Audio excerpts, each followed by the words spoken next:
Hot అంశాలపై debate news బెంచ్కి స్వాగతం. రాష్ట్రంలో జరుగుతున్న తాజా పరిణామాలు, వాటి వెనకాల ఉన్న వాస్తవాలు మాట్లాడిన ప్రస్తుతం మనతో పాటు ఉన్నారు జడ శ్రవణ్, రాజకీయ విశ్లేషకులు, అట్లాగే మాజీ న్యాయమూర్తి, హైకోర్టు న్యాయవాది. నమస్తే అండి. నమస్కారం సార్. ఈవేళ ప్రధానమైనటువంటిది అంతా హాట్ టాపిక్గా ఉంది. ఐపీఎస్ సునీల్ నాయక్ అరెస్టు కోసం జరిగినటువంటి ప్రయత్నం. ఆంధ్రప్రదేశ్ పోలీసులు అక్కడ దాకా వెళ్ళారు. వెళ్ళి అరెస్ట్ చేసి అరెస్ట్ అయిపోయినాయని 2 పత్రికలు రాస్తున్నాయి. అయితే చివరిలో కోర్టు నిరాకరించింది, హైడ్రామా చేశారు అన్నటువంటిది. సరే, ఇటు సాక్షి వాళ్ళు వచ్చాడు, లేదు ఆయన అరెస్ట్ అంతా కూడా తప్పని చెప్పి కోర్టు మందలించింది అన్నటువంటి వాదన చెప్తున్నారు. ఎఫ్ఐఆర్ లేదు, ఎఫ్ఐఆర్లో పేరు లేకుండా ఎట్లా అరెస్ట్ చేస్తారు అన్నటువంటి పాయింట్ అడిగారు. అసలు దీన్ని ఎలా చూడాలి? వెరీ గుడ్ ఈవినింగ్ సార్ గారు. మీరు కూడా మమ్మల్ని రాజకీయ నాయకులు గుర్తించకపోతే సార్. లేదు, ఇప్పుడు ఇవాళ అడుగుతున్న ప్రశ్నలు అయితే లీగల్ గా, అందుకని అంతేనంటారా? అది సరే. ఇది most unfortunate the part of the state affairs sir గారు. నేను డైరెక్ట్ గా పాయింట్ లోకి వచ్చేసాను. I don't want to give a background story of this. ఈ ఎవరైతే సునీల్ కుమార్ నాయక్ అని ఉన్నారో, ఈయన బీహార్ క్యాడర్ కి చెందినటువంటి ఐపీఎస్ ఆఫీసర్. నార్మల్ గా ఇంతకు ముందు మనం సహజంగా ఏమనుకునేవాళ్ళం అంటే, అరే ఈ బీహార్ వాళ్ళు వీళ్ళు ఎవరో తిరుగుతున్నారంట, బయట పిల్లల్ని ఎత్తుకెళ్లేవాళ్ళు బీహార్ వాళ్ళు వచ్చారంట, జాగ్రత్తగా ఉండండి, బీహార్ దొంగలు పడుతున్నారంట రాత్రిపూట అని. నాకు తెలిసి మా చిన్నప్పుడు కొంత ఊహ వచ్చినప్పుడు మీకు కూడా అవగాహన ఉండేది. ఇప్పటికి కూడా ఉంటుంటాయి అప్పుడప్పుడు పల్లెటూళ్ళలో. ఇప్పటికి కూడా మన ఇళ్లలో ఏమని అనుకుంటారంటే, ఎవడో బీహార్ ముఠా వచ్చిందంటే, ఎక్కడైనా గొడవలు జరుగుతున్నాయంటే బీహార్ వాళ్ళు అంటారు అనమాట. బీహార్ వాళ్ళు ముఠా వచ్చింది అంట, పిల్లలు ఎత్తుకెళ్లే వాళ్ళు జాగ్రత్త, ఆడపిల్లలు జాగ్రత్త, ఇంట్లో బంగారం జాగ్రత్త అనేవాళ్ళు. ఇది ఇప్పుడు నా వెర్షన్ లో ఇది కరెక్టే కదా అనుకునే వెర్షన్ ఉంది. కానీ ఆ బీహార్ వాళ్ళు కూడా ఆంధ్రప్రదేశ్ వాళ్ళు వచ్చారంట, ఆంధ్రప్రదేశ్ పోలీసులు వచ్చారంట అని చెప్పుకునే స్థాయికి ఆంధ్రప్రదేశ్ రాష్ట్రాన్ని దిగజార్చారు. It's most unfortunate. ఆంధ్రప్రదేశ్ కి ఎంత మంచి పేరుందో, ఆంధ్రప్రదేశ్ పోలీసులకు ఎంత మంచి పేరుందో, ఆంధ్రప్రదేశ్ కి సంబంధించినటువంటి లా అండ్ ఆర్డర్ కి సంబంధించి దేశంలో ఎంతో కొంత, అంటే బీహారు, పాట్నా, ఈ కొన్ని రాష్ట్రాలతో పోల్చుకుంటే లా అండ్ ఆర్డర్ కొంత బెటర్ పొజిషన్ లో ఉండేది. కానీ ఈ రెడ్ బుక్ రాజ్యాంగం అనేది అమల్లోకి వచ్చిన తర్వాత మీరు ఇక్కడ సాయి గారు మనం కాసేపు పాలిటిక్స్ పక్కన పెట్టారు. నేను కూడా రాజకీయం గురించి మాట్లాడాను. నేను యాజ్ ఏ లాయర్ గా, ఒక సిటిజన్ ఆఫ్ దిస్ ఆంధ్రప్రదేశ్ లో ఉన్న పౌరుడుగా నేను మాట్లాడతాను మీతో.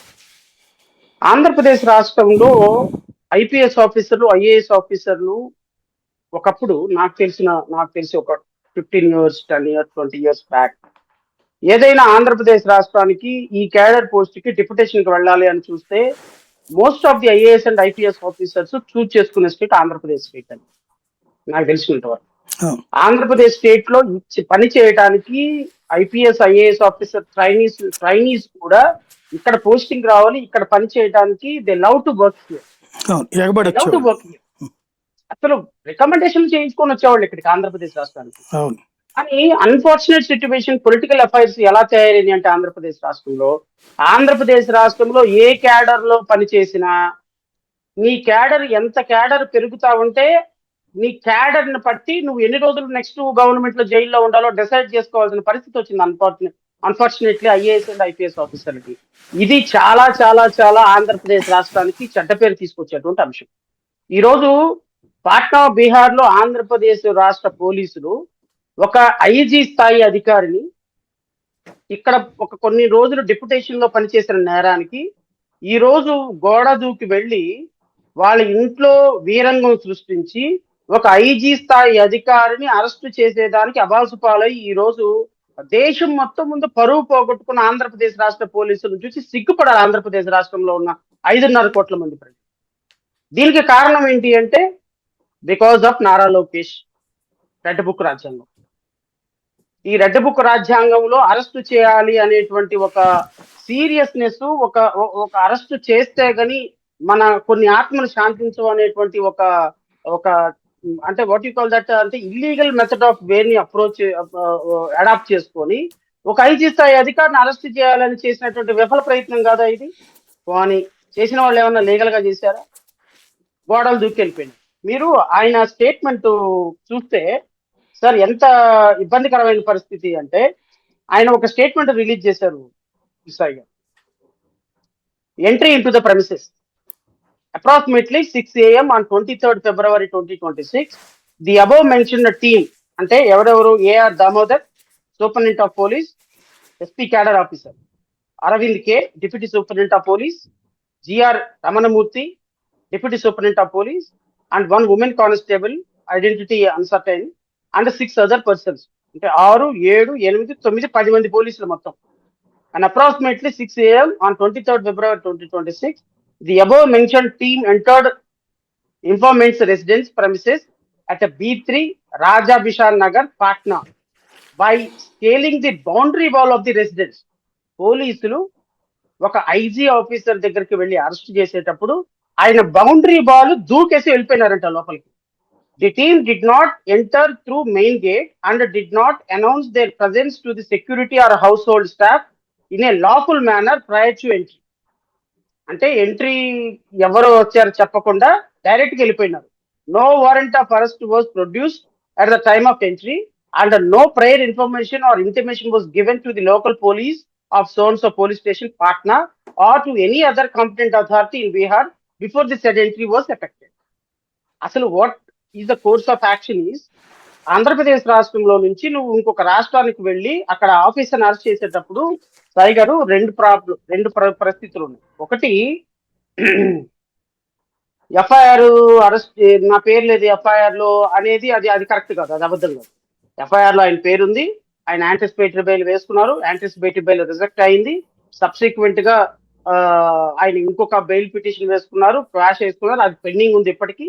సబ్సిక్వెంట్ గా ఆయన పాట్నా హైకోర్టుకి వెళ్ళారు. పాట్నా హైకోర్టు కొంతకాలం వరకు అతనికి నాట్ టు అరెస్ట్ అని ఇచ్చింది. ఈ లీగల్ ప్రొసీడింగ్స్ బ్యాక్గ్రౌండ్ జరుగుతూనే ఉంది మామూలుగా. అయితే ఇప్పుడు నిన్న ఆంధ్రప్రదేశ్ నుంచి వెళ్ళినటువంటి పోలీసులు అసలు ఏ కోర్స్ ఆఫ్ యాక్షన్ లోకి వెళ్ళాలి అంటే, ఇక్కడ ప్రాబ్లం ఏంటి ఉండిందంటే, still the case is in crime stage, charge sheet file చేయాలి. క్రైమ్ స్టేజ్ లో ఉండగా నాన్ బెయిలబుల్ వారెంట్ ఇష్యూ కాదు. ఎందుకు ఇష్యూ కాదు అంటే, నాన్ బెయిలబుల్ వారెంట్ ఇష్యూ కావాలంటే జడ్జి గారు మాత్రమే నాన్ బెయిలబుల్ వారెంట్ ఇవ్వాలి. నాన్ బెయిలబుల్ వారెంట్ ఎప్పుడు ఇస్తారు? ఆయన నెంబర్ అయ్యి, ఛార్జ్ షీట్ నెంబర్ అయ్యి ఆయన కోర్టుకు వాయిదాలకు రాకపోతే నాన్ బెయిలబుల్ వారెంట్. పోలీసులకు సహకరించకపోతే విచారణలో, అంటే ఏది, కోర్టు నెంబర్ అయిన తర్వాత, ఛార్జ్ షీట్ నెంబర్ అయిన తర్వాత కోర్టు మాత్రం ఒకటే సాయి గారు, కోర్టు మాత్రమే నాన్ బెయిలబుల్ వారెంట్ ఇష్యూ చేస్తుంది. సో దీంట్లో కోర్టుకి కేసు ఇంతవరకు వెళ్ళలా, still it is under the crime stage. Crime stage లోనే ఉన్నప్పుడు వీళ్ళు ఏం చేయాలి అంటే, దీనికి నాన్ బెయిలబుల్ వారెంట్ అవసరం లేదు, to the best of my knowledge. Crime stage లో ఉన్నప్పుడు వీళ్ళు ఏం చేయాలి అంటే, వీళ్ళు డైరెక్ట్ గా ఏ కోర్టు ఎక్కడికైతే ఉందో ఆ పోలీస్ స్టేషన్, ఆ పాట్నా పోలీస్ స్టేషన్ దగ్గర వెళ్ళి వీళ్ళు పాట్నా పోలీసుల సహకారంతో అరెస్ట్ చేయాలి. దట్ ఈస్ కాల్డ్ పాస్పోర్ట్ అంటారు దాన్ని. ఫస్ట్ ఆఫ్ ఆల్ వీళ్ళు ఏం చేయాలి అంటే, ఇక్కడ ఎస్పీ దగ్గర నుంచి పాస్పోర్ట్ తీసుకోవాలి. పాస్పోర్ట్ తీసుకొని వేరే రాష్ట్రానికి వెళ్ళినప్పుడు, వేరే రాష్ట్రం పోలీస్ స్టేషన్ కి ఎవరైతే ఏ జ్యూరిస్డిక్షన్ లో అయితే ఐజీ గారు ఉంటున్నారో, నాయక్ ఉంటున్నారో, ఆయన దగ్గరికి వెళ్ళిపోయి ఆ పోలీస్ ఆఫీసర్ కి, ఇదిగోండి మేము ఫలానా క్రైమ్ లో ఫలానా నాయక్ గారు అక్యూజ్డ్, ఇదిగో ఇతను అరెస్ట్ చేయడానికి ఆంధ్రప్రదేశ్ నుంచి వచ్చాము మేము పోలీసులో, this are our identity. So police ఆఫీసర్గా మీరు లోకల్, మీ జ్యూరిస్డిక్షన్ లో ఈయన ఉంటున్నాడని తెలిసింది కాబట్టి ఇతను తీసుకొచ్చి మాకు అప్పు చెప్పాల్సిన బాధ్యత మీదే. Therefore please cooperate with the investigation in apprehending the accused అని మీరు లోకల్ పోలీసుని సంప్రదించకుండా ఈ కేసులో మీరు ఒక్క అడుగు ముందు కూడా వేయడానికి లేదు. బట్ అన్ఫార్చునేట్లీ ఈ కేసులో ఏమైపోయింది అంటే, గోడలు దూకి వెళ్ళటం, ఐపీఎస్ ఆఫీసర్ ఇంట్లోకి చొరబట్టడం. సరే, మెయిన్ ఇక్కడ ఆయన దగ్గరికి వెళ్ళేటప్పుడు వీళ్ళు పోలీస్ స్టేషన్కి అయితే వెళ్ళలేదు. పోలీస్ స్టేషన్కి వెళ్లకుండా నేరుగా వెళ్ళడం అనేటటువంటిది యాక్సెప్టబుల్లేనా? అంటే ఇక్కడ రెండు అంశాలు ఉన్నాయండి. అనుకుంటుంది ఒక IPS officer, and more over IPS officer కూడా అయితే నిన్న మొన్న ఆయన ఐపీఎస్ ఆఫీసర్ కాదు, is a police person having considerable length of service. IG స్థాయి అధికారిని మీరు పట్టుకునేటప్పుడు ఒక తీవ్రవాదిని పట్టుకున్నట్టు, ఒక రేపిస్ట్నో లేకపోతే ఆ, ఒక టెర్రరిస్ట్ ని పట్టుకున్నట్టు మీరు గోడలు దూకి వెళ్ళాల్సిన అవసరం లేదు కదా. సి వాట్ లా సేస్, మీరు ఏ రాష్ట్రానికైనా వెళ్ళి ఇంకో రాష్ట్రానికి వెళ్ళి పట్టుకునేటప్పుడు ఫస్ట్ ఆఫ్ ఆల్ మీరు లోకల్ పోలీస్ ఇన్ఫర్మేషన్ తీసుకోవాలి. లోకల్ పోలీస్ అసిస్టెన్స్ తీసుకోవాలి. లోకల్ పోలీస్కి ఇన్ఫర్మేషన్ ఉండాలి. అంతేకాని మీ ఇష్టం వచ్చినట్టు అక్కడికి వెళ్ళిపోయి రోడ్డు మీద వాడిని కనపడితే జీబులో వేసుకుని వచ్చే పరిస్థితి లేదు. ఒక రాష్ట్రంలోకి నువ్వు ఎంటర్ అవుతున్నప్పుడు you must respect the other loss also. So వీళ్ళు ఇన్ఫర్మేషన్ ఇవ్వకుండా లోకల్ పోలీస్ అసలు మీరు ఎక్కడైనా సరే వీళ్ళు తీసుకొని పాస్పోర్ట్ తీసుకొని వెళ్ళినప్పుడు లోకల్ పోలీస్ కి ఆ పాస్పోర్ట్ చూపించి లోకల్ పోలీసుల అసిస్టెంట్ తోటి ఆ ఎక్యూజ్ ని తీసుకురావాలి. అది వదిలేసేసి మీ ఇష్టం వచ్చినట్టు గోడలు దూకి వెళ్ళిపోతే ఎట్లా? కరెక్ట్ కాదు కదా అది. సో వీళ్ళ basic foundation it self entrance ఆ గోడ దూకి ఆ ఇంట్లోకి వెళ్ళటం ఇట్ సెల్ఫ్ ఈజ్ రాంగ్. ఆయన రేపొద్దున కేసు పెడితే పోలీస్ ఆఫీసర్లందరి మీద కేసు అవుతుంది రేపొద్దున. Illegal trespasser, house trespasser. How can they say, how can they came like that? Right. అంటే ఇక్కడ వీళ్ళు వెళ్ళినప్పుడు ఒకవేళ పాస్పోర్ట్ వీళ్ళు తీసుకెళ్ళలేదు అసలు. సార్ వీళ్ళు ఏదో, మీకు ఇంకోటి కూడా చెప్తాను. ఈ డాక్యుమెంట్స్ ఏమి, the arrest team did not have any requisite documents necessary for effecting the lawful interstate arrest and for supplying the transit remand application. Even transit remand application కూడా తీసుకెళ్ళలేదు. Documents in Telugu. Such documents as were in the possession of the arresting team were entirely in the Telugu language and had not been translated into their either Hindi or English, rendering them incomprehensible to the court, to the informant, and non-compliant with the requirement applicability of the jurisdiction of Bihar. So వీళ్ళు తీసుకెళ్ళినటువంటి డాక్యుమెంట్లు అన్ని తెలుగులోనే ఉన్నాయి. కోర్టుకి ఎట్లా అర్థమవుతుంది? అది Telugu English లో ఉండాలి, హిందీలోనే ఉండాలి. అది లాంగ్వేజ్ లేదు. వీళ్ళు అక్కడికి వెళ్ళిన తర్వాత ట్రాన్సిట్ డాక్యుమెంట్స్ లేవు, వీళ్ళ దగ్గర ప్రాపర్ డాక్యుమెంటేషన్ లేదు. ఎవడో లోకలోడు రోడ్డు వాడి రోడ్డు మీద గన్నయ్య గాడు ఎవడో తిరుగుతున్నాడు అన్నట్టుగా వెళ్ళిపోయి మన కనాల్లో రోడ్ల మీద పడేసి అరికాళ్ళతోటి గంజాయి తాగారని అపవాదేసి కొట్టారు కదా. సేమ్ అలాగే ఐపీఎస్ ఆఫీసర్లని, ఐఏఎస్ ఆఫీసర్లని, డీజీపీలని, ఐజీఎల్ని తీసుకొచ్చి లోపలేద్దామని వెళ్ళారు. లాగిపెట్టి లంపకాయ కొట్టింది బీహార్ కోర్టు. తిరిగి వచ్చి మళ్ళీ ఆంధ్రప్రదేశ్ లో పడ్డారు. సిగ్గుండాలి వీళ్ళకి. మళ్ళీ వెళ్ళింది ఎస్పీ స్థాయి అధికారులు. అరే ఒక ఎస్పీ స్థాయి అధికారి నీ కొలీగ్ ఆఫీసర్ ని అరెస్ట్ చేసేటప్పుడు నీకంటే సుపీరియర్. ఈయన దామోదర్ ఓన్లీ ఎస్పీ ఓన్లీ, ఈయన ఐజీ స్థాయి అధికారి. అరే ఐజీ స్థాయి నీ సుపీరియర్ ఆఫీసర్. ఒకప్పుడు ఆంధ్రప్రదేశ్ లో సిఐడి విభాగానికి అధిపతిగా పనిచేశాడు. అరే వెళ్ళేటప్పుడు కాస్త రిక్వైర్మెంట్, లీగల్ ఫార్మాలిటీస్, అక్కడికి వెళ్ళిన తర్వాత ఏం చేయాలి? మీరు కూడా రెడ్ బుక్ రాజ్యాంగంలో రౌడీలాగా బిహేవ్ చేస్తే ఎట్లా అండి? రైట్. అంటే మామూలుగా వీళ్ళు ఒక యాంగిల్ ఆలోచించవచ్చు కదా, వాళ్ళ వైపు నుండి చూస్తే. అక్కడికి వెళ్ళి పోలీస్ స్టేషన్లో కనుక చెప్పారంటే, ఇంటిమేట్ చేశారంటే ఆటోమేటిక్గా వాళ్ళ పై ఆఫీసర్ కాబట్టి అతనికి చెప్పేసి తప్పించే అవకాశం ఉంటుంది కదా. అంతకుముందు అతనికి బెయిల్ రిజెక్ట్ అయినప్పుడు వచ్చి లొంగిపోవచ్చు కదా ఆయన. సార్ మీరు లా, ఇప్పుడు మీకు సింపుల్ లాజిక్ చెప్తా. 560 పేజీల ఎవిడెన్స్, 200 డాక్యుమెంట్లు, 250 మంది ఎగ్జామినేషన్లు చేసి చంద్రబాబు నాయుడు ద్రోహి, దుర్మార్గుడు, 100 కోట్ల రూపాయలు దోచుకున్నాడు, ఇట్లాంటి వాడికి అసలు బయట తిరిగే సమాజంలో తిరిగే అర్హత లేదు, అరెస్ట్ అవ్వాల్సిందే అని ఏపీసీఐడి 2023-24లో హైకోర్టులో, ఏసీబీ కోర్టులో గోల చేసింది. ఇప్పుడు ఏమంటుంది? అబ్బే చంద్రబాబు నాయుడు ఏమి తప్పులేదు, చంద్రబాబు నాయుడు సచ్చీలుడు అంటుంది. చట్టం కూడా, కోర్టు కూడా ఆయన సచ్చీలుడే అంటుంది. ఏం చేద్దాం మరి? అరే లా అండి, అది సిస్టమ్. అది నీకు నచ్చితేనే సిస్టమ్, నీకు నచ్చకపోతే సిస్టమ్ అని ఎట్లా? ఇప్పుడు మేము హైకోర్టులో కేసులు వేస్తున్నాం, మాకు తెలిసి 100 కేసుల్లో 90 కేసుల్లో మేము గెలిచే కేసులని అన్ని తీసుకొచ్చి పక్కన పడేస్తున్నారు కేసెస్. మేము మూసుకొని మళ్ళీ తెల్లవారు వెళ్ళి మైలాడ్ అంటాం కోర్టులో తెలిసి కూడా. We know everything what is happening behind the screen అని. In spite of that we should respect the law. నువ్వు లాతోనే వెళ్ళాలి, అంతేగాని పోలీస్ ఎస్పీకి చెబితే, ఆ సిఐకి చెబితే ఈ సిఐ వెళ్ళాడు ఐజీకి చెబుతాడు, ఐజీ పారిపోతాడు కాబట్టి వెళ్ళిపోయి దొంగతనంగా వెళ్ళిపోయి దొంగల్లాగా బీహార్ ముఠాలాగా మనం కూడా ముసుగులేసుకొని ఒంటికి ఆయిల్ రాసుకొని వెళ్ళిపోయి ఎస్పీని పట్టుకుందాం, డిఐజీని పట్టుకుందాం అని పోలీసులు అనుకుంటే ఎట్లా? There is no meaning. వాళ్ళు తప్పైనా రైట్ అయినా ప్రొసీజర్ ఫాలో అయ్యి వెళ్ళాల్సిందే. వాళ్ళు ఇన్ఫర్మేషన్ ఇస్తారా? ఆంధ్రప్రదేశ్ రాష్ట్రంలో మీరు చేయటంలా, గోడ తెర వెనుక అన్ని యథా పనులు చేయటంలా, అట్లాగే బీహార్ పోలీసులు కూడా వాళ్ళు హెల్ప్ చేసుకుంటారు. అలాగని చెప్పేసి మనం అయితే తప్పు చేయడానికి లేదు కదా, ప్రొసీజర్ ప్రకారం కాకుండా. ఇక్కడ ఒక కన్ఫ్యూజన్ ఏంటంటే మామూలుగా ఇప్పుడు ఆయన మీద ఎఫ్ఐఆర్ ఉంది, మీరు చెప్పినట్టే కోర్టులో ఆయన బెయిల్ పిటిషన్ వేస్తే కూడా కొట్టేసింది, కొన్ని రోజులు స్టే ఇచ్చి ఆగిపోయింది. ఇప్పుడు ఆయన్ని అరెస్ట్ చేయాలంటే ఇదిగో ఇట్లా ఎఫ్ఐఆర్లో ఉన్నాడమ్మా, అప్పుడు ఏదో ఆయన సుప్రీంకోర్టుకి వెళ్తే సుప్రీంకోర్టు విచారణ ఎదుర్కోమని చెప్పింది అన్న పాయింట్ కూడా ఉంది. ఆయన్ని విచారణకి పిలిచాం మేము, ఆయన రావట్లేదు అని చెప్పి ఒకవేళ మ్యాజిస్ట్రేట్ కోర్టులో కనుక ఇక్కడ మ్యాజిస్ట్రేట్ కోర్టులో అడిగితే అప్పుడు బెయిల్ ఇది ఇవ్వచ్చా, వారెంట్ ఏది ఛార్జ్ షీట్ వేయకముందు?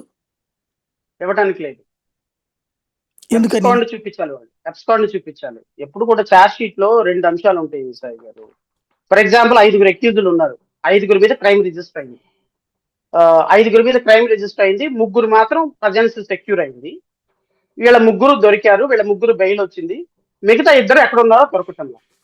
సో వీళ్ళు ఛార్జ్ షీట్ ఎప్పుడు కూడా అందరి ఎక్యూజ్డ్లు దొరికి అందరి ఎక్యూజ్డ్లు బెయిల్ మీద బయటకు వచ్చినా అరెస్ట్ అయినా అయి ఉండాలి, బెయిల్ మీద బయటకు రావాలి. అందరి ఎక్యూజ్డ్ యొక్క ప్రజెన్స్ కన్ఫర్మ్ అయితేనే ఏదైనా ఒక ఎస్హెచ్ఓ ఒక investigation officer charge sheet file చేయగలుగుతాడు కోర్టులో.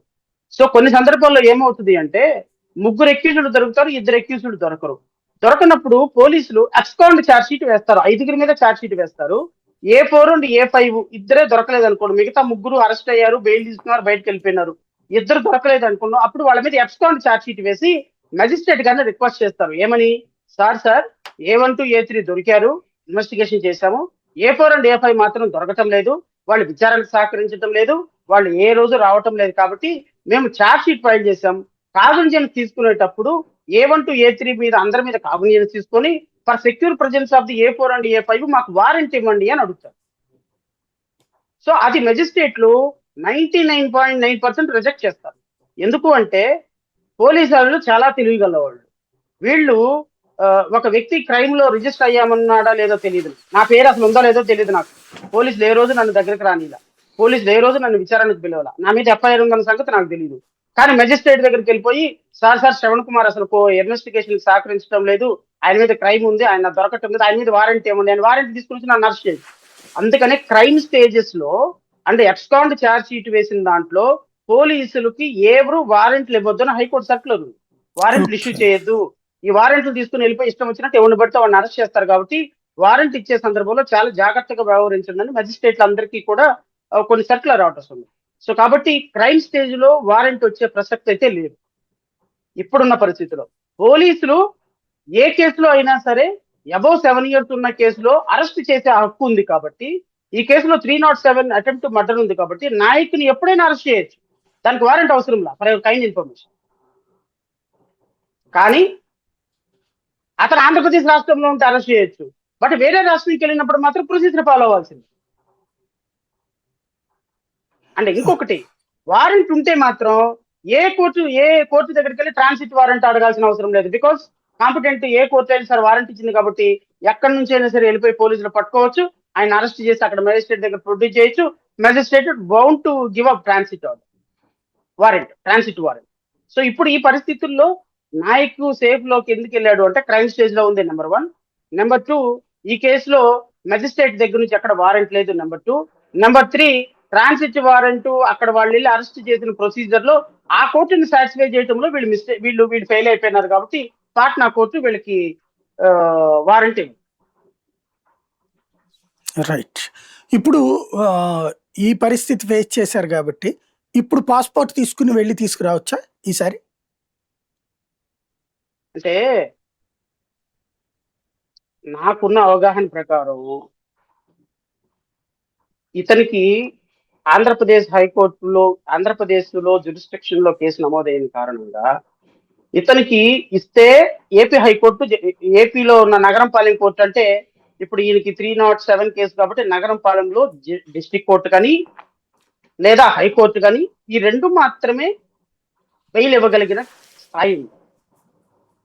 ఈ 2 కాకుండా ఈయన సుప్రీంకోర్టు కూడా వెళ్ళొచ్చు. సో పాట్నా హైకోర్టు కానీ పాట్నా సివిల్ కోర్టు కానీ ఈయన్ని ప్రొటెక్ట్ చేసే అవకాశం లేదు నాకున్న లీగల్ నాలెడ్జ్. కేవలం ట్రాన్సిట్ వారెంట్ మీద వీళ్ళు ఆపారు తప్ప నిజంగా రేపొద్దున ఏపీ వచ్చేసి పోలీసులు మెజిస్ట్రేట్ గారిని కన్విన్స్ చేసి సార్ అతను రావటం లేదు, ఇదిగో అక్కడ ఉన్నాడు, 41 year నోటీస్ కి ఆయన సహకరించడం లేదు, మీకు 41A నోటీస్ ఆల్రెడీ, సారీ, ఆయన విచారణకు సహకరించడం లేదు, నోటీస్ ఇచ్చినప్పుడు కూడా ఆయన రావటం లేదు, కాబట్టి సెక్షన్ 41A సబ్ క్లాస్ 3 అనేది ఒకటి ఉంటుంది సాయి గారు. ఇది ఒక్కసారి మీకు చదివి వినిపిస్తా. సెక్షన్ 41A సబ్ క్లాస్ 4 ప్రకారం, wear such person at any time fails to, అంటే ఆల్రెడీ ఈ కేసులో ఆయనకి నోటీస్ ఇచ్చారు. ఏమని నోటీస్ ఇచ్చారు? విచారణకి రమ్మని నోటీస్ ఇచ్చారు ఆల్రెడీ. అతనికి నాయక్కి విచారణకి రమ్మని ఇచ్చినటువంటి నోటీసు ఆయన విచారణకు రానప్పుడు ఏం చేయాలి అంటే, wear such a person at any time fails to comply with the terms of the notice are unwilling to identify himself, the police officer May, subject to such orders as may have been passed by a competent court in his behalf, arrest him for the offense mentioned in the notice. ఈయనకి notice ఇచ్చారు, ఆ notice తీసుకొని కూడా investigation రావటం లేదు, కాబట్టి ఇప్పుడు వీళ్ళు ఇక్కడికి వచ్చి ఇక్కడ కోర్టులో, డిస్ట్రిక్ట్ కోర్టులో ఒక పిటిషన్ వేస్తారు 41A సబ్ క్లాస్ 4 కింద. ఏమని? ఇతను నోటీస్ తీసుకుని విచారణకు సహకరించడం లేదు, కాబట్టి ఇతను అరెస్ట్ చేయడానికి మాకు వారెంట్ ఇవ్వండి అని. ఈ వారెంట్ తీసుకొని రేపొద్దున పాట్నా వెళ్ళొచ్చు. మళ్ళీ ఒకసారి పాట్నా వెళ్ళిన తర్వాత ఈ వారెంట్ అక్కడ ఎగ్జిక్యూట్ చేసే సందర్భంలో అక్కడ ఏ కోర్టు కూడా ఇతను అరెస్ట్ మీద స్టే చేయడానికి అవకాశం లేదు, because Patna court is not competent. So రేపొద్దున వీళ్ళు ట్రాన్సిట్ వారెంట్, ఇప్పుడు వారెంట్ లేదనుకుందాం, ఫర్ ఎగ్జాంపుల్ వారెంట్ లేదు, వీళ్ళు ట్రాన్సిట్ దాని మీద వెళ్ళాలనుకున్నాం. ట్రాన్సిట్ వారెంట్ మీద వెళ్ళాల్సినప్పుడు రేపొద్దున వీళ్ళు అక్కడికి వెళ్ళి ఇగో ఈ డాక్యుమెంట్స్ అన్ని చూపించి అతన్ని అరెస్ట్ చేసి ట్రాన్సిట్ వారెంట్ తీసుకునే అంటే ఇక్కడ సింపుల్ లాజిక్ సాయి గారు, నాయక్ని అరెస్ట్ చేయడానికి పాట్నా కోర్టు పర్మిషన్ అవసరం లేదు, నెంబర్ 1. నెంబర్ 2, అక్కడ హైకోర్టుకు జ్యూరిస్డిక్షన్ లేదు నాయక్ అరెస్ట్ను అడ్డుకునే హక్కు. నెంబర్ 2, ఇక్కడ ఏం జరిగిందంటే, పాట్నా నుంచి ఇక్కడికి రావడానికి వాళ్ళు, ఒకవేళ పాట్నా నుంచి ఇక్కడికి రావడానికి ఫ్లైట్ లో అయినా ఇంకో చోట అయినా అక్యూజ్ని అరెస్ట్ చేసిన తర్వాత 24 గంటల లోపు కోర్టు ముందు ప్రొడ్యూస్ చేయాలి. ఇప్పుడు పాట్నాలో అరెస్ట్ చేసిన తర్వాత ఆంధ్రప్రదేశ్ రాష్ట్రానికి తీసుకొచ్చేటప్పటికి బియాండ్ 24 అవర్స్ అవ్వచ్చు. రెండోది ఏంటంటే, మీరు వేరే స్టేట్ కి అరెస్ట్ చేసినప్పుడు అక్కడ ఇతన్ని మెడికల్ ఎగ్జామినేషన్ తీసుకెళ్లి ఇతన్ని అరెస్ట్ చేసేటప్పుడు నన్ను ఏ విధంగానూ ఇబ్బంది పెట్టలేదు, సో నేను ఇక్కడ నుంచి ఆంధ్రప్రదేశ్ రాష్ట్రానికి వెళ్ళడానికి ఫర్ ఎగ్జాంపుల్ ఒక 15 అవర్స్ 20 అవర్స్ పడుతుంది. సో రేపొద్దున ఈ 20 అవర్స్ ని ఎక్స్క్లూడ్ చేయండి, పాట్నా నుంచి విజయవాడ కోర్టుకు తీసుకొచ్చే టైంని ఎక్స్క్లూడ్ చేయండి, ఇతన్ని మేము ఏ విధమైన హిల్ ట్రీట్మెంట్ చేయలేదు అని అక్కడ డాక్టర్ దగ్గర చూపించి అక్కడ నుంచి మెజిస్ట్రేట్ దగ్గరికి తీసుకెళ్లి, మెజిస్ట్రేట్ దగ్గరికి ట్రాన్సిట్ వారెంట్ ఎందుకు తీసుకుంటారు అంటే, పాట్నా నుంచి విజయవాడకు జరిగే జర్నీ మొత్తాన్ని ఎక్స్క్లూడ్ చేయించుకునేటువంటి ఆర్డర్ అది. సో మీరు విజయవాడకి ఒక 2 రోజుల తర్వాత తీసుకొస్తే, ఈ 2 రోజుల తర్వాత తీసుకొచ్చిన 48 అవర్స్ దాటినా కూడా ఆయనకు 24 అవర్స్ లోపు మెజిస్ట్రేట్ ముందు ప్రవేశపెట్టాలన్న రూల్ వర్తించదు. సో ఇక్కడికి వచ్చిన తర్వాత మళ్ళీ 24 గంటలు స్టార్ట్ అవుతుంది ఇక్కడ నుంచి. సో ఎక్స్క్లూడింగ్ జర్నీ అంటే, ఇప్పుడు వీళ్ళు ఏం ప్లాన్ వేశారంటే, ట్రాన్సిట్ వారెంట్ అక్కడ తీసుకొని 48 గంటలు పాట్నా నుంచి ఇక్కడికి రావడానికి 48 గంటలో 40 గంటలో పడుతుంది కదా, ఈ 40 గంటల ఫ్లైట్ లో తీసుకొచ్చేస్తారు. తీసుకొచ్చి ఏం చేస్తారు, మీరు ట్రైన్ లో వచ్చామండి అని చెబుతారు. ఈయన్ని ఒక 3 రోజులైనా వాళ్ళ కస్టడీలో పెట్టుకొని చెత్త కొట్టాలనేది ఒక ఆలోచన. సో విజయవాడ తీసుకొచ్చి ఏం చెబుతారు, సార్ మేము పాట్నా నుంచి వచ్చేటప్పుడు 48 గంటలు అయింది సార్, మేము ఇక్కడ తీసుకొచ్చి మళ్ళీ ఇంకో 24 గంటలు పెట్టాం సార్, ఇంకో అరగంటలో 24 గంటలు అయిపోతే అందుకని ప్రొడ్యూస్ చేసామంట. సో ఈ 3-4 రోజులు అయినా సరే ఆయన లోపల పెట్టాలి, ఆయన ఎలా హ్యూమిలియేట్ చేయాలనేటువంటి పిచ్చి ఆలోచన చేసి ఇరుక్కుపోయారు. అదర్వైజ్ పాట్నా కోర్టు, పాట్నాకు సంబంధించినంత వరకు అరెస్ట్ వీళ్ళ దగ్గర ఎవరినైనా నాన్ కాగ్నిజబుల్ కేసులు ఎవరినైనా అరెస్ట్ చేయొచ్చు. అది అరెస్ట్ చేయడానికి Patna court civil court permission అవసరం లేదు కదా. రైట్. అయితే ఇప్పుడు ఈ ఘటన అయిపోయింది, ఇప్పుడు ఇక ఆ రకంగా ప్రొసీజర్ ఫాలో అవుతారు వీళ్ళు, అయ్యే అవకాశం ఉందంటారు. ఇప్పుడు ఆ నాయక్ గారు విజిలెంట్ గా అవుతారు. ఇప్పుడు నాయక్ సరే ఒక్కటే సాయి గారు, ఈ రోజు కాక రేపైనా, రేపు కాక ఎల్లుండైనా నాయక్ అరెస్ట్ అవ్వాల్సిందే. గవర్నమెంట్ అరెస్ట్ చేయాలనుకుంటే ఒక ఐపీఎస్ ఆఫీసర్ ఎంత దూరం పారిపోతాడు? ఎక్కడికి పారిపోదు. రేపొద్దున ఫర్ ఎగ్జాంపుల్ రేపొద్దున హైకోర్టుకి వెళ్తాడు, హైకోర్టు నుంచి సుప్రీంకోర్టుకి వెళ్తాడు, సుప్రీంకోర్టులో ఈయనకి ఫర్ ఎగ్జాంపుల్ బెయిల్ వచ్చింది అనుకోండి, సేఫ్ సైడ్ లో ఉంటాడు. ఆంధ్రప్రదేశ్ రాష్ట్రంలో ఎటు బెయిల్ రాదు, 100% రాదు.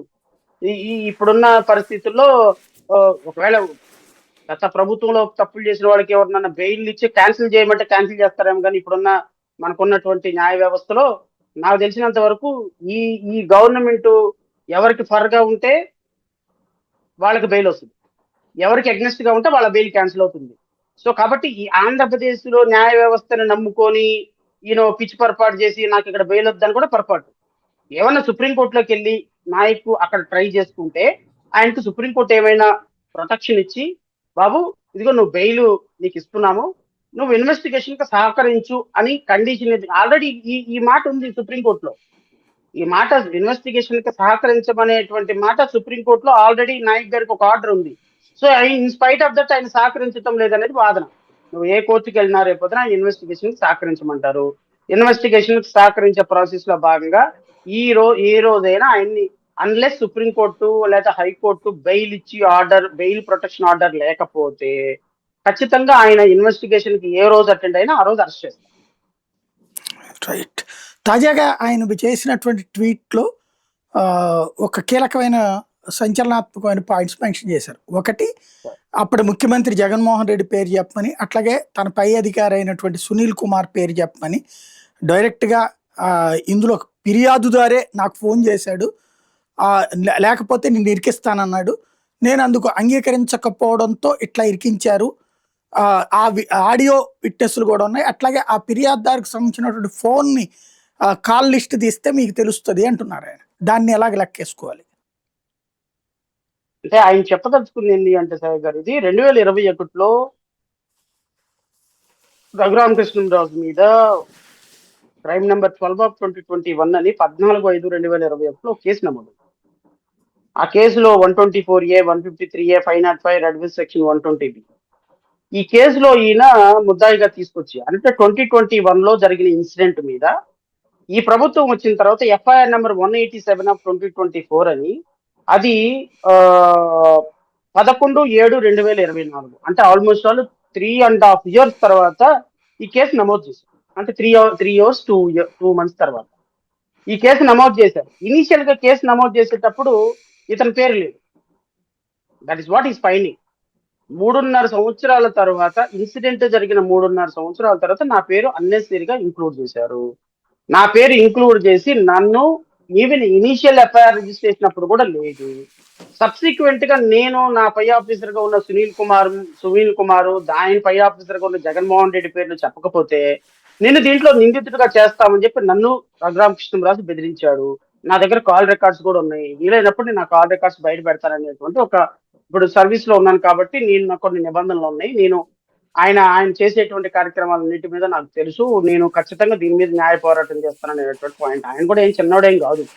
ఆయనకి బీహార్ క్యాడర్ లో ఉన్న IPS ఆఫీసర్లు, బీహార్ క్యాడర్ లో ఉన్న వాళ్ళందరూ కూడా ప్రొటెక్షన్ గా ఉన్నారు.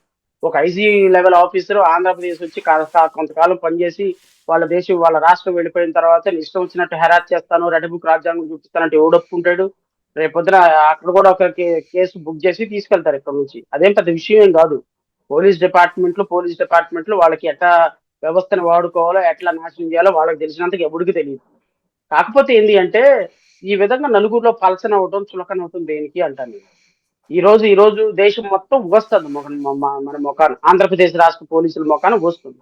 అరే ఇక్కడ రోజుకో మర్డర్, రోజుకో రేపు, రోజుకో ఒక మానభంగం జరుగుతుంటే ముందు రాష్ట్రంలో పిల్లల్ని రక్షించాల్సిన పోలీసులు ఈ రోజు అరెస్టుల మీద రఘురామకృష్ణరాజు విండిక్టివ్ పాలిటిక్స్ చేసుకుంటుంటే ఆయన కోసం మీరందరూ నిలబడి రాష్ట్రం పరువు తీస్తున్నారనే కామన్ సెన్స్ అయిన నారా లోకేష్ ఉండిందా?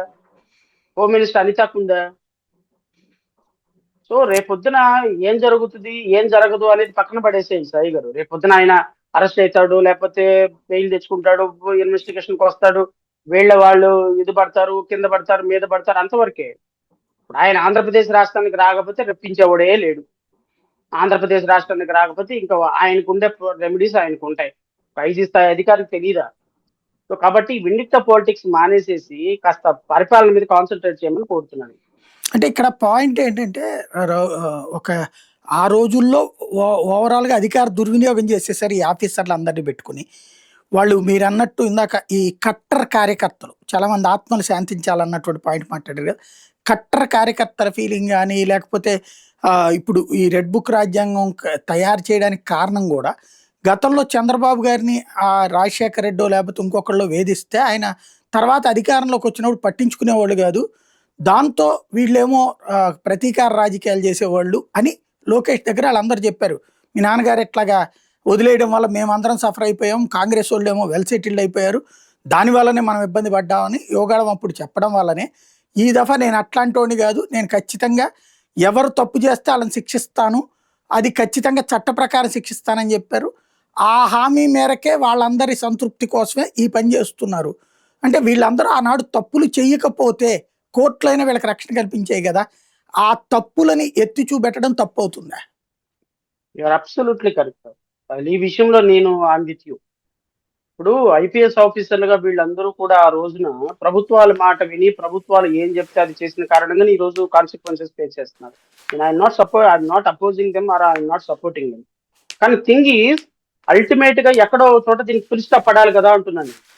ఇప్పుడు నారా లోకేష్ అనేటువంటి వ్యక్తి పర్సనల్ గా తీసుకొని వీళ్ళందరినీ అరెస్ట్ చేసి ఐపీఎస్ ఆఫీసర్ని, ఆంజనేయుల్ని, లేకపోతే ఈ రోజు నాయకుని కానీ, రేపొద్దున పివి సునీల్ కుమార్ని కానీ, సంజయ్ని కానీ వీళ్ళందరినీ కూడా అరెస్ట్ చేసి లోపలేస్తుంది. ఫర్ ఎగ్జాంపుల్ ఈ రోజు చంద్రబాబు నాయుడు కేసులు అన్ని కేసులు వరుస పెట్టి క్లోజ్ చేస్తుంది. వరుస పెట్టి క్లోజ్ చేయడానికి పోలీస్ ఆఫీసర్లకు ఎంత డబ్బులు అందుతున్నాయి, కింద స్థాయి అధికారులకు ఎంత డబ్బులు అందుతున్నాయి, పై స్థాయి అధికారులకు ఎంత డబ్బులు అందుతున్నాయి, పోలీస్ ఆఫీసర్లు వేసిన పిటిషన్ యాక్సెప్ట్ చేయడానికి ఎంత డబ్బులు అందుతున్నాయి అందరికీ తెలిసి, అదేమి తెలియని సీక్రెట్ ఏం కాదు. రేపొద్దున ఇన్వెస్టిగేషన్ సీరియస్ గా జరిగితే ఒక పోలీస్ ఆఫీసర్ ని ఒక ఒక ఒక ఐజీ ఒక ఒక ఒక ఎస్పీ సారీ ఈ additional superintendent of police investigation officer Chandrababu Naidu కేసులో సిఐడిలో ఉన్న ఇన్వెస్టిగేషన్ ఆఫీసర్ పట్టుకొని 4 గంటే మొత్తం దక్కుతాడు ఎవడెవడికి ఎంత డబ్బులు ఇచ్చామనేది. రేపొద్దున మరి జగన్మోహన్ రెడ్డి గవర్నమెంట్ వచ్చినా, లేకపోతే ఇంకొక గవర్నమెంట్ వచ్చినా, లేకపోతే రేపొద్దున తెలుగుదేశం పార్టీ అధికారం కోల్పోయిన 2029లో మరి ఈ ఐపీఎస్ ఆఫీసర్లు, ఐఏఎస్ ఆఫీసర్లు వీళ్ళకి సహకరించినటువంటి న్యాయ వ్యవస్థలో ఉన్న వాళ్ళందరి మీద కేసులు పెట్టుకోవచ్చా? పెట్టుకుంటే వ్యవస్థ నిరూపణ ఏమైనా ఉందా? మరి ఈ రోజు అవుట్ రేట్ గా సహకరించడం లేదా ఐపీఎస్ ఆఫీసర్లు? 2024లో వీడు ద్రోహి, దుర్మార్గుడు, 5,000 డాక్యుమెంట్లు ఉన్నాయని చెప్పినటువంటి వాళ్ళు ఈ రోజు చూచి ఏం కేసు లేదు, అసలు ఈ సచ్చిలోడాన్ని మాట్లాడుతుంటే వేర్ ఇస్ ద పాయింట్? రేపు ఐపీఎస్ ఆఫీసర్లు రేపొద్దున వచ్చే గవర్నమెంట్ వీళ్ళ మీద డిసిప్లినరీ యాక్షన్, వీళ్ళ మీద ప్రాసిక్యూషన్ చేస్తే తప్పేంటుంది? సో ఐపీఎస్ ఆఫీసర్ అయినా, ఐఏఎస్ ఆఫీసర్ అయినా మీ లిమిట్స్ లో మీరు ఉండి, మీ పద్ధతిగా మీ జాబ్ ని మీరు చేసి, మీరు లీగల్ గా మీ పద్ధతుల్లో మీరు ఉన్నట్టయితే ఈ రోజు ఈ ప్రాబ్లమ్స్ ఉండవు. ఈ రోజు ఈ ప్రాబ్లమ్స్ మీకు ఉండవు, ఈ ప్రాబ్లమ్స్ గవర్నమెంట్ కు ఉండవు. మీరు ఈ విధంగా వెచ్చలవిడిగా చేయటం వల్ల ఏమవుతుంది అంటే అల్టిమేట్ గా లాస్ అవుతుంది ఎవరో తెలిసే సాయి గారు. Institution is losing its significance. ఒక వ్యవస్థ, ఐపీఎస్ వ్యవస్థ సిగ్నిఫికెన్స్ కోల్పోతుంది, ఒక ఐఏఎస్ వ్యవస్థ సిగ్నిఫికెన్స్ కోల్పోతుంది. ఈరోజు ఆంధ్రప్రదేశ్ రాష్ట్రానికి ఒక ఐపీఎస్ ఆఫీసర్ రావడానికి భయపడుతున్నాడు, ఒక ఐఏఎస్ ఆఫీసర్ రావడానికి భయపడుతున్నారు. మీరు ఈ ప్రశ్నకి నేను గోడ మీద పిల్లిలాగా సమాధానం చెప్పొచ్చు, but I don't want to say it.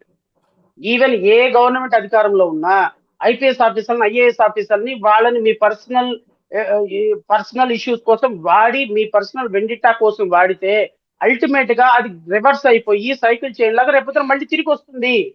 Ultimate గా ఐపీఎస్ ఆఫీసర్లు, ఐఏఎస్ ఆఫీసర్లు ఈ రోజు దేశ చరిత్రలో ఒక ఐజీ అధికారి ఈ కేసులో రాష్ట్రం దాటి వేరే రాష్ట్రానికి వెళ్ళిన తర్వాత అరెస్ట్ చేయడం ఇది మొదటిసారి. దేశ చరిత్రలో డీజీపీ అంటే ఆంజనేయులు, డీజీపీ స్థాయి అధికారి అరెస్ట్ అవటం, జైల్లో ఉండటం ఇది మొదటిసారి. దేశ చరిత్రలో సిఐడి చీఫ్ సంజయ్ అరెస్ట్ మొదటిసారి. దేశ చరిత్రలో I'm telling about entire Indian హిస్టరీలో 78 సంవత్సరాల స్వతంత్ర భారతంలో this is the first occasion. దేనికి మనం సెట్ అండ్ ఎగ్జాంపుల్ గా ఉన్నాం?